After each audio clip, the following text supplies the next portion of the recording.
Hello, and welcome everyone.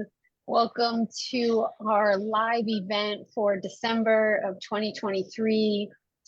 So this is the Path of a Magdalena program, and this is our live event. And so through this program, each month we explore a different quality of Mary Magdalena. And this month we are looking at the quality of devotion. And we're looking at it in a way where we're kind of comparing or contrasting devotion with this quality of obligation. So our main inquiry for this month that we're looking at is how does the sense of obligation differ from the profound essence of devotion in your journey? So today I have a very special team. So the ladies on this call today are part of a Path of a Magdalena development team. So we meet, we think, we talk, we share ideas on how we can grow this Path of a Magdalena program and how we can expand further. And so we meet at least every month, sometimes more often. And today we're all here together from all over the world. So we have 4 countries represented, 5 time zones where like I'm 9 a.m. I think Lillian in Paris is 7 p.m., 8 p.m. Yeah. 8 p.m. Yeah. 8 p.m. So, and everywhere in between. So this is a really special event for us today. This creation team really wanted to be with you all live together. So as we explore this devotion and obligation, I'd first like to offer the practice that Diane, our assistant director, offered on the clip that we sent out. So if you want to, if you're in a place where you can just close your eyes for a moment, and if you're not, you can keep your eyes open. Place one hand on your chest, one hand on your belly or your diaphragm. Just take a deep breath and drop into this moment, regardless of whatever else is going on in your life. And I want you to say the word obligation. You can say it silently. And simultaneously think of something you're kind of obligated to do. Think of an experience, bring something to mind around obligation. Just feel what that experience is in your body with that word, with that concept, with that energy of obligation. Now take one more breath. And now I want you to move into the energy of devotion. So say this word devotion. You can say it silently again. Think of something you're devoted to. Think of an experience of devotion you've had in your life. Just recognize what that feels like in your body for a moment.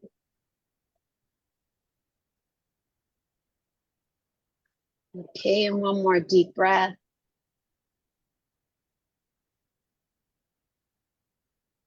When you're complete, you can let your hands go and open your eyes.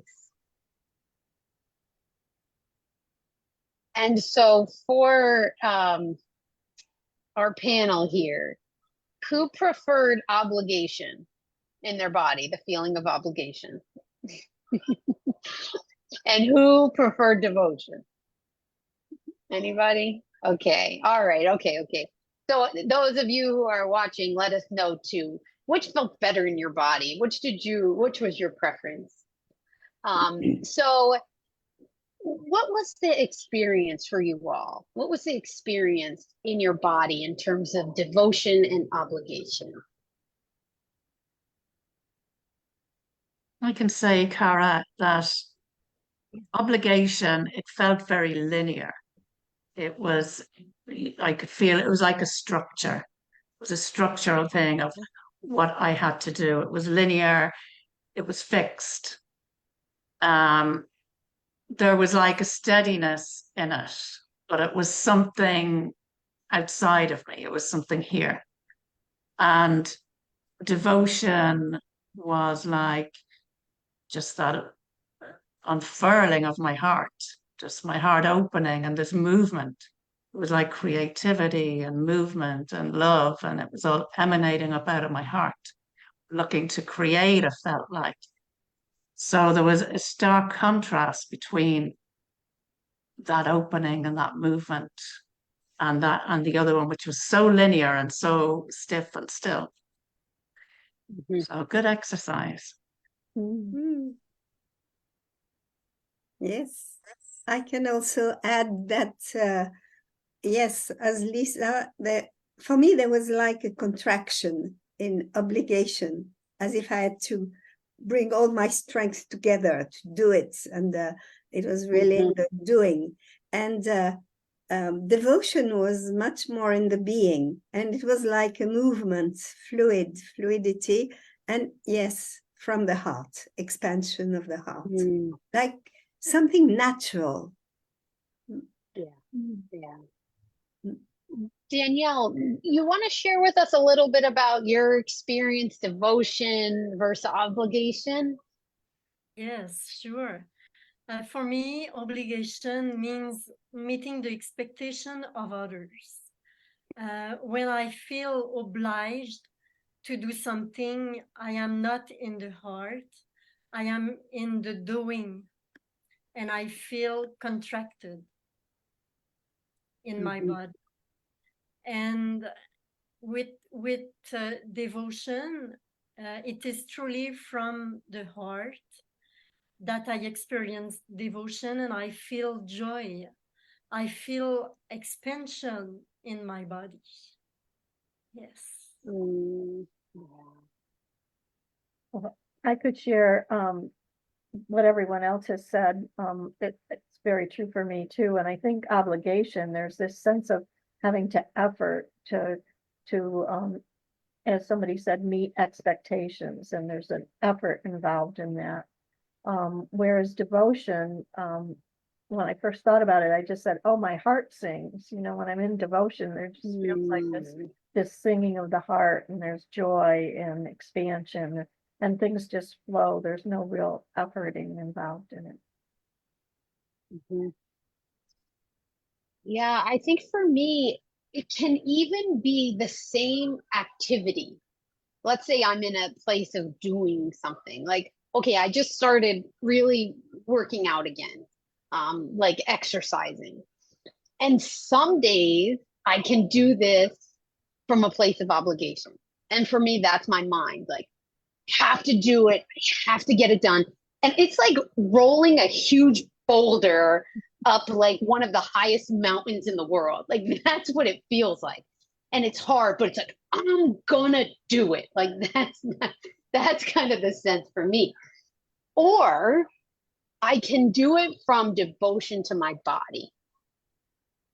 And that's a different experience. I move differently. It's not so hard. I'm not saying I'm not efforting, because my body is still efforting and working out, but my actual experience is so drastically different as I'm in obligation, as I'm in devotion, even if it's the same activity.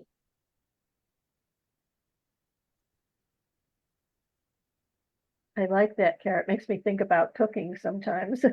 Sometimes it feels like a real obligation, and so it's not very joyful. And other times it feels like an activity of devotion. I can really get into it and be creative with it. I think Lisa talked about creativity and really enjoy the whole process.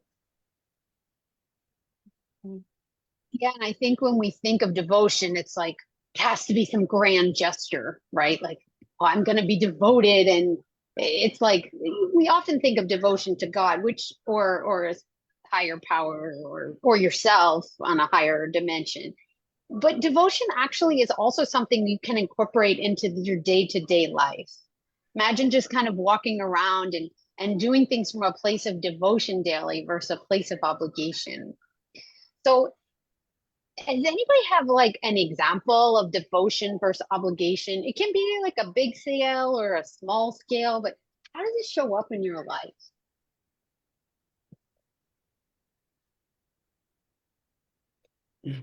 For me, an example of devotion is when I open the door of my house to a little cat who lives outside, for me, it's a manifestation of devotion for the nature, for a plant, for a tree outside. When I take care of a bird, for me, it's a manifestation of devotion. It's spontaneity. I don't have to think. It's an impulse that comes from within me. And obligation is, for me, my example, when I went to see my father on special days, like Christmas or a day of the birthday of my father, when I felt it was important for him that I was there, I felt expectation, obligation. It is like no choice to go. And I loved my father, and I experienced with my father an experience of devotion when I arrived spontaneously, just in front of him, and just welcome the presence of my father, just expansion and the joy to be together. Yeah. No expectation, just an extension of the heart. You know, it's really interesting for me just listening to everything because I've been really reflecting on it. And I like, for me, I can't be devoted to anything except my soul or that higher aspect of me. So for me, I can't be, when I say I'm devoted to, let's say, my parents. I mean, I love my parents. I'm committed to them. I'm, you know, many other things, but I cannot be devoted to anything except that somethingness inside me that could be called soul or God or source or whatever it is. And when I'm connected with that, I'm in a state of devotion. And it's like when I hear you speaking, Danielle, it's like I can be in a state of devotion when I'm devoted to my soul and living from that place, which is spontaneous and creative and our natural state. And I can be in that natural state with my parents, but I'm not devoted to them. I'm in a state of devotion, which is a natural state that unfurls inside of me when I release into it and surrender into it. And so the pieces are just actually making sense to me now as this conversation is happening.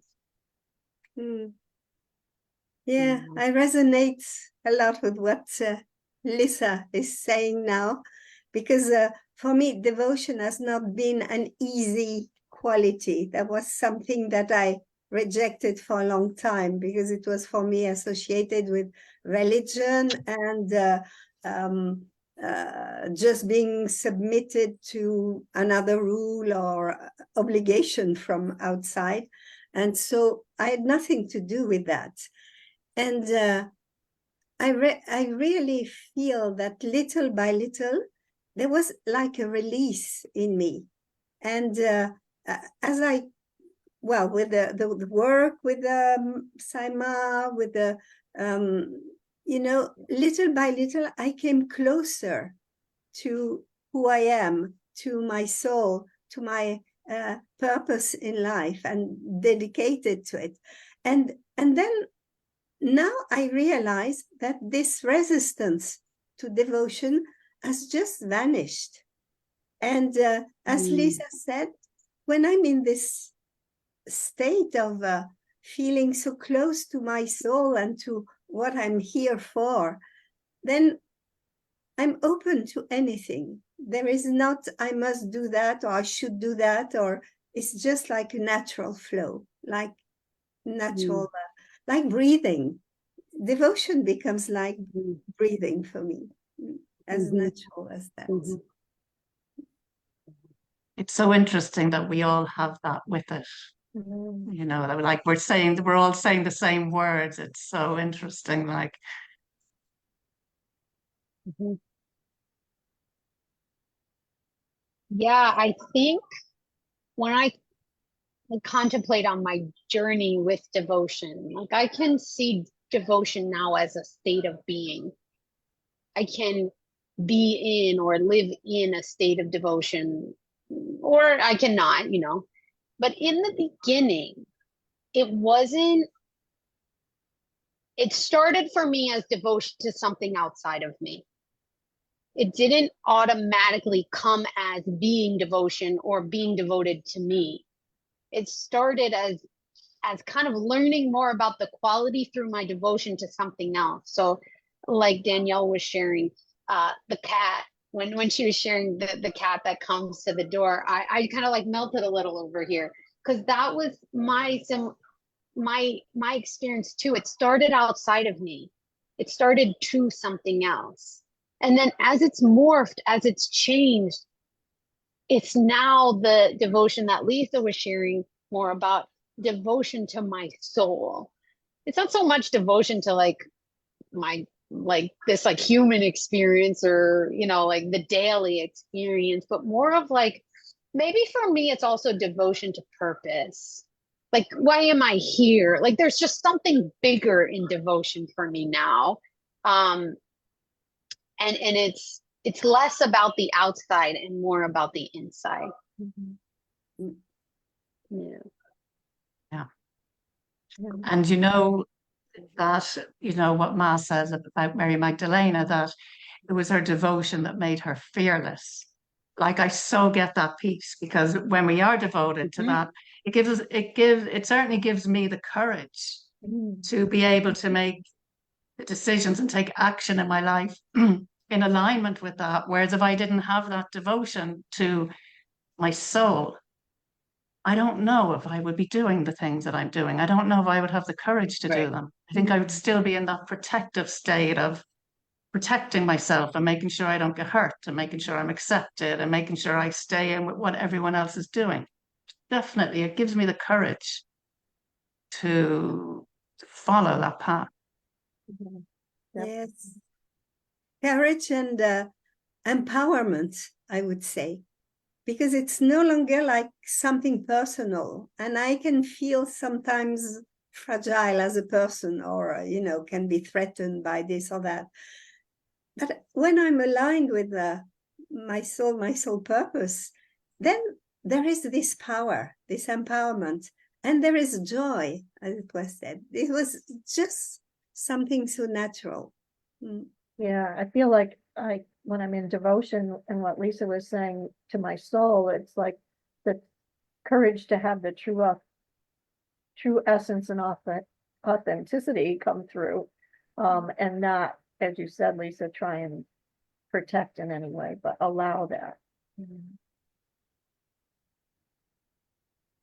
For me, to cultivate devotion, the community of Saima or the community of Mary Magdalena is a beautiful place to do seva, to do devotion with the community. For me, I change my life is not the same with Mhm. seva, and I appreciate a lot. Mhm. Yeah, that's a great point, Danielle. So, for anyone looking to cultivate or deepen this quality of devotion, I think a great starting point is volunteering. You know, Seva is selfless service. So, find something that you love, find something that makes your heart sing, like what Dale shared, and be in that, be in the moment of that. And then, if you're more evolved, I don't even want to say more evolved. If you're looking for something else, take on being devoted to yourself. What does that look like? Yeah.